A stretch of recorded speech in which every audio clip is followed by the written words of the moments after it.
Some of you may have seen my recent post on social media. My book, In the Arena, Mike's Rules for Business and Life, is now a completed manuscript. There's still a lot of work left to do, but at this point it's no longer writing. It's editing, refining, and improving. And that's why we're here today, on the second episode of the Chaudron Effect. I'm your host, Mike Chaudron, coming to you from Chaudron & Sons Farm in Limestone, Tennessee. I didn't set out to write a book. There was never a moment where I said, wow, I should write a book. What happened instead is that over time, certain lessons kept resurfacing. Lessons I didn't want to lose and didn't feel right keeping to myself.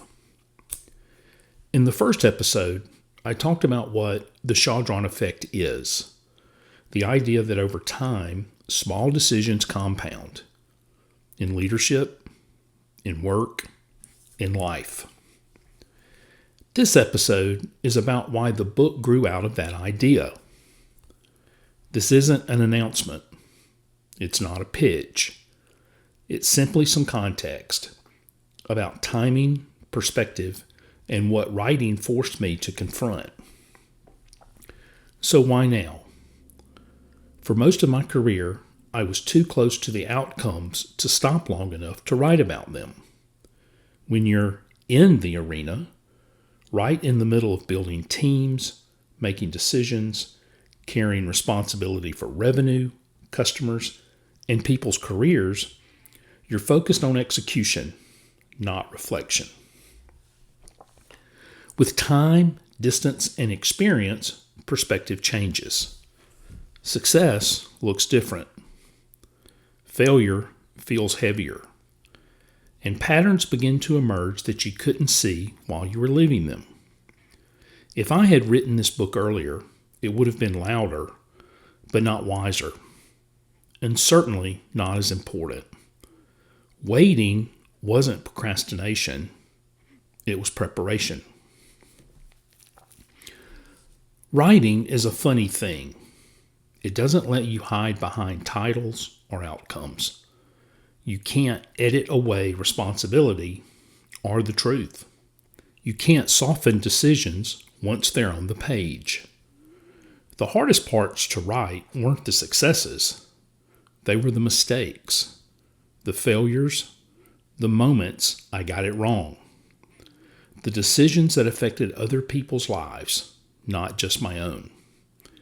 Leadership is humbling in real time, but it's even heavier in the rearview mirror. Writing forced me to own that honestly. There was a moment while writing the book when everything changed. I lost my son, Michael. I'm not sharing that for sympathy. I'm sharing it because it forced a level of clarity I don't think I could have reached otherwise. Up until that point, the book was about experience and lessons learned. After that, it became about responsibility. What you give back, what you leave behind, and whether the work you do actually makes a difference in other people's lives. The tone changed. The intent changed. The book became less about what I'd done and more about what I'd been given and what needs to be passed forward. That refocusing is why the book exists now, to give back, to honor what matters, and to hopefully make a sustainable difference in the lives of people who cross its path. What surprised me the most was how much the book resisted being a highlight reel. Some chapters flowed easily. Others fought me, and I fought them back with vigor. And the chapters that I fought were the ones that mattered most.